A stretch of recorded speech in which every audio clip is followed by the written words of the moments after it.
Do you need to be looking at how much you're eating with your salad and vegetables when you're trying to lose weight? Maybe. That's what I want to share with you guys today. So I got a recent question from one of my Snapchat followers asking, hey, I'm trying to track all my food, I'm counting my macronutrients, and is it important that I track my salad and vegetables? And the truth is, it's not going to be as important as looking at the real food that you're consuming, right? Because the best thing about salad and vegetables is that they're not extremely high in calories, which means you can consume a fair bit of them and not put on weight. Now, it also depends on what type of vegetables and salad you're going to be consuming. So when we look at vegetables, there's two different types of vegetables, right? You can get like vegetables that are more starchy and high in carbohydrates, like potatoes, sweet potato, carrots, pumpkin, all those things. And when they're high in calories, what's going to happen is they're the ones that are going to make the biggest difference to you. They're the ones that are going to encourage you to put on weight or stop you from putting on body fat. Or stop you from losing body fat if you're consuming too much of those ones.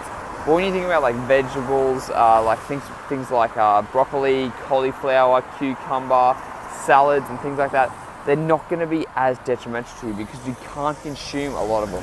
Now, the one thing I love about having all these vegetables is they're easy to consume and they also keep you full. Like, they have a lot of fiber in them, they have a lot of micronutrients, and that's the best thing about them. So what I would suggest is not start to track those type of salads and vegetables and pretty much eat as much as you want, like iceberg lettuce, celery, cucumber, all those things. They're really, really easy for you to get a lot of, and they're pretty cheap.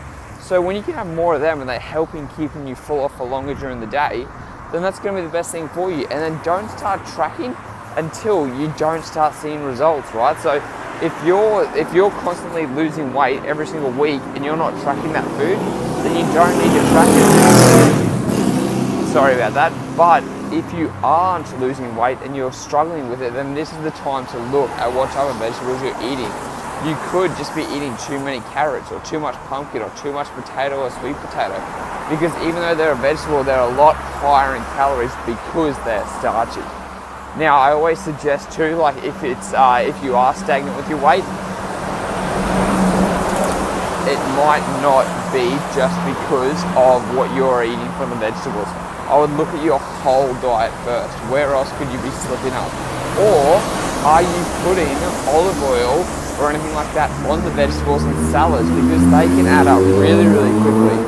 So that's another thing to think about. I always like to just steam my vegetables, or I like to boil them up, or I'll do something where I don't use a lot of oil, because oil can be really, really easy to overdo, and that could be what's stopping you. Because a lot of people, they don't like to eat salad just plain. I can eat it, but if you can't tolerate it, you've also got to think about what are you putting on that salad to make sure it's still a low calorie. So that's the answer, guys. Don't track your salad, don't track your light vegetables, making sure you keep it on track with your more starchy carbohydrate vegetables, and then see how you go from there. Hope that was helpful. Now, what I want you to do is follow me on Snapchat, where I share more daily health and fitness advice to get you on the right track to weight loss. Speak to you guys next time.